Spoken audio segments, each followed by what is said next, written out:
This is not the time for us to complain, because the events in the United States of America is an opportunity for the continent of Africa to go back to the drawing board and acknowledge its failures, acknowledge that it cannot resolve certain conflicts on its own.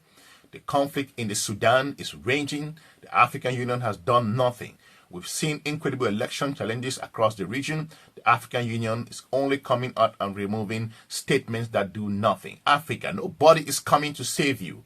No one will come in to gather your shit. You got to sit up at the moment, because the geopolitical partners globally are laughing at you that you cannot solve your own problem. But again, I stand for peace. I stand for solution. Natural resources got nothing to do. France and a number of countries have been stealing your word for centuries, and your regional organization have done nothing. Governments have been changing constitutions and going for second term, fourth term, fifth term, and you've done nothing. The regional organization, the African Union, has no particular powers. It's been funded by foreign bodies and cannot speak on behalf of his people. So if Mr. Donald Trump, whom we do not agree with regards his geostrategic engagement with the continent of Africa, American foreign policy at the moment, can come up and step up to the plate and take this by the horn and bring some kind of silencing of the guns, we got to give peace a chance, folks, and let's stop being emotional.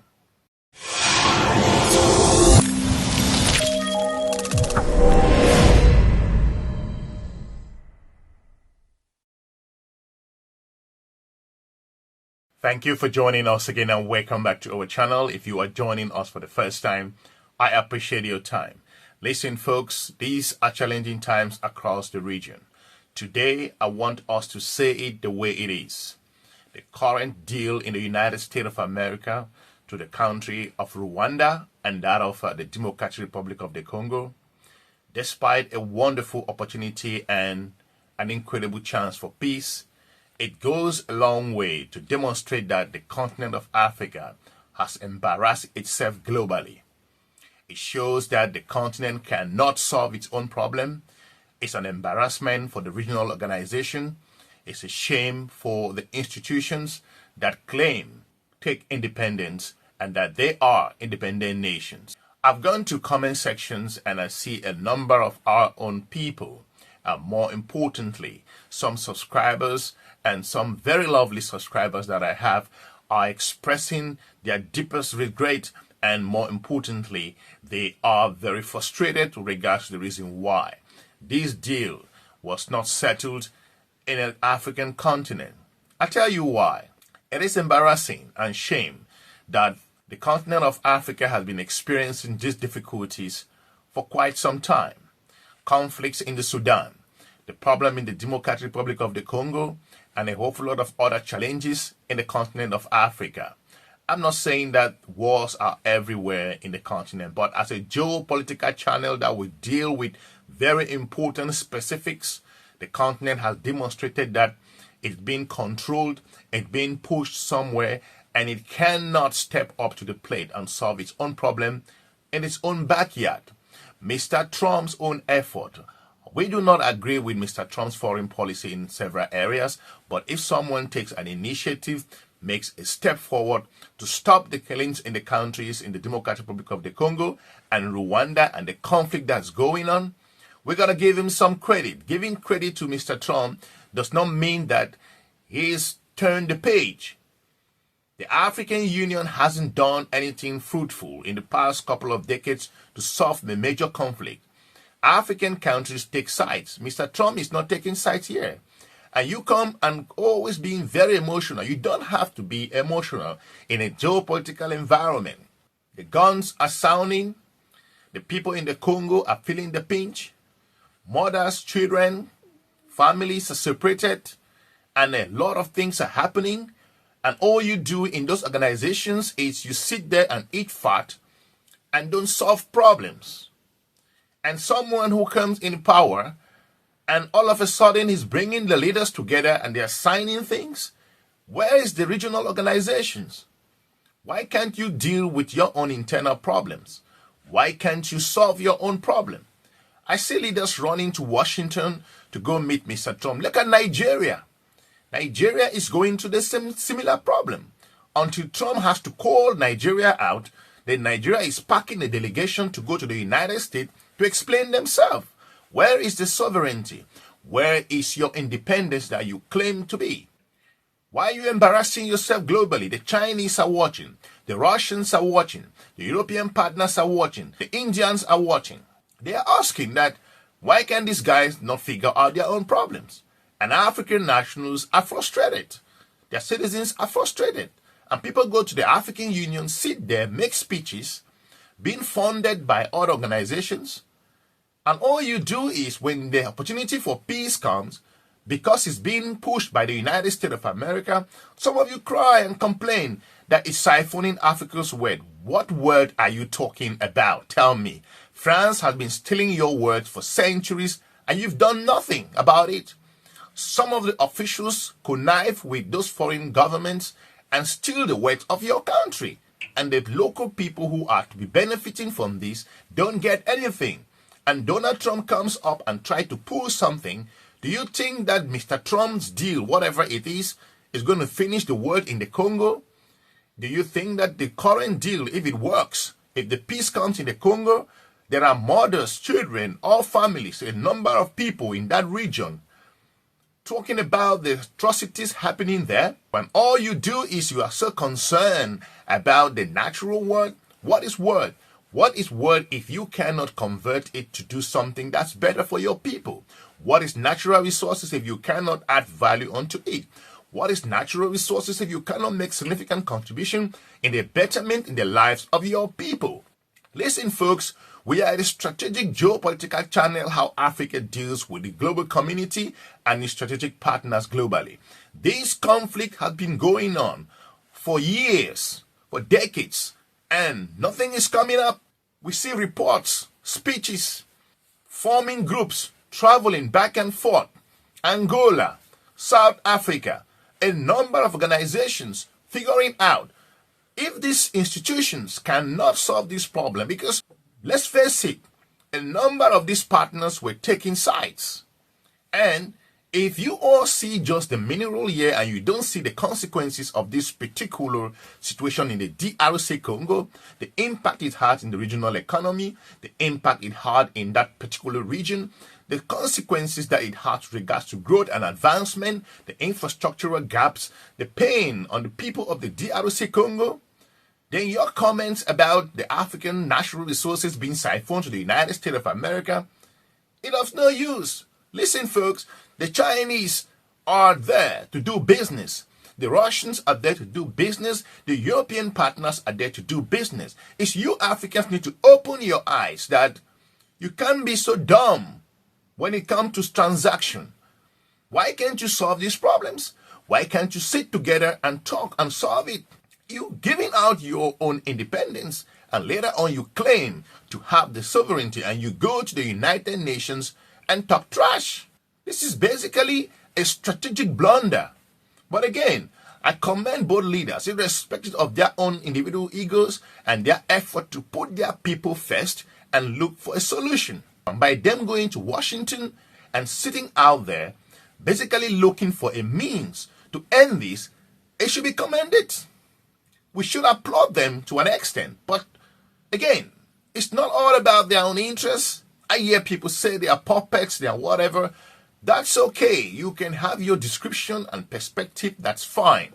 But the fact that peace should not come to the Congo, you are mistaken. If you know the history of this particular conflict and partners who are benefiting behind, those who are exploiting those countries, even the nationals and the regional heads, and more importantly, institutions that benefit massively, and the local people, the nationals in that region, in the Congo itself, and bringing in mercenaries from other countries to benefit from the word of the Democratic Republic of the Congo, and allowing Rwanda and the Congo to continue engaging each other in this perspective.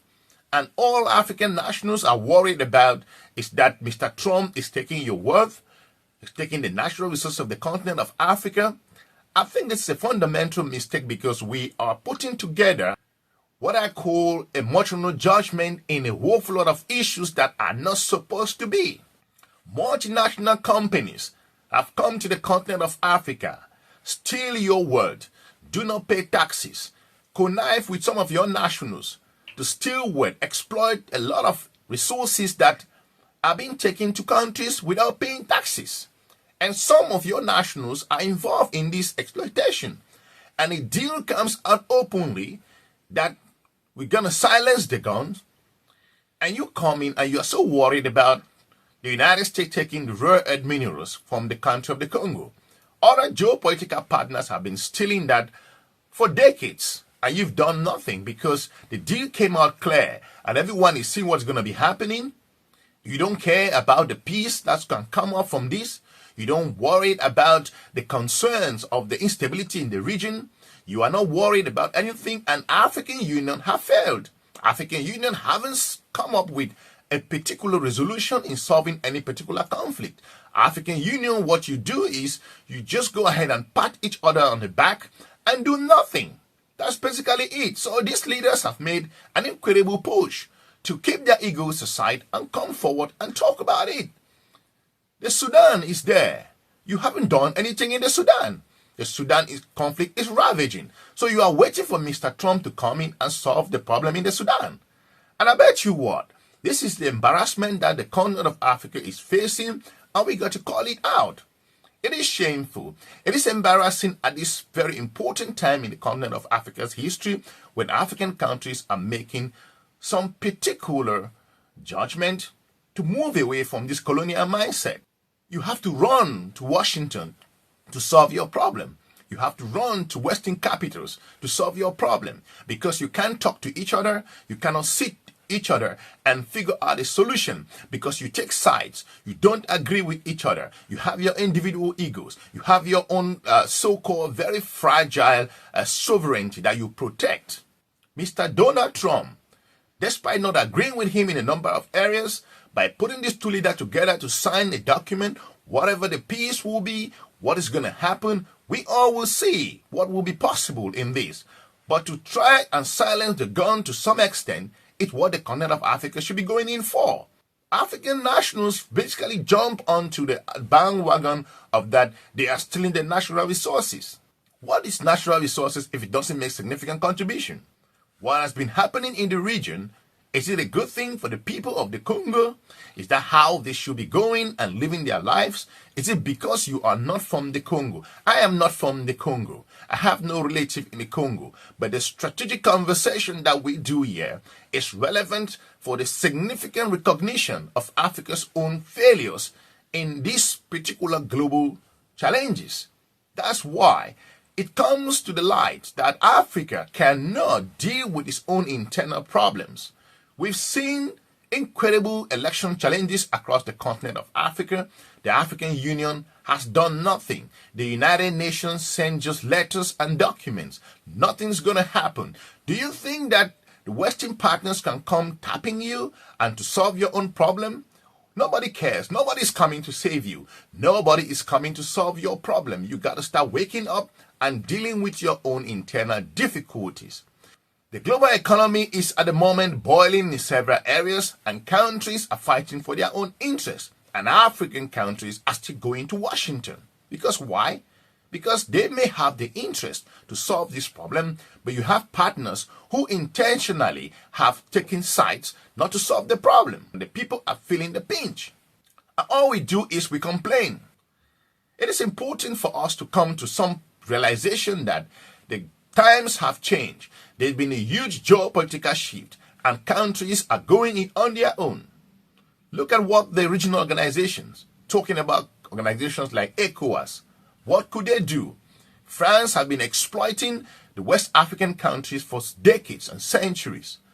But when the countries were facing incredible pressure and they wanted to break away from it, and some countries say they want to go into the country of Niger, that's the mindset. But when you have leaders who change constitutions, change their term limits, the organizations say nothing. You say nothing to solve this problem.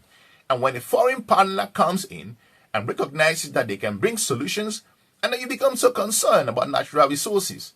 Keep the natural resources aside. Build on your human resources as well.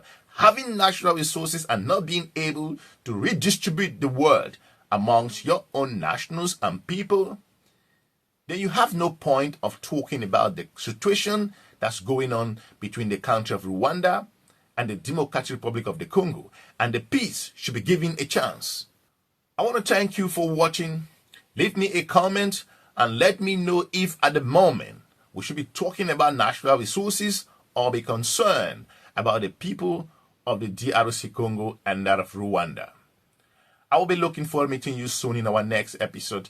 Have a good day. Bye-bye.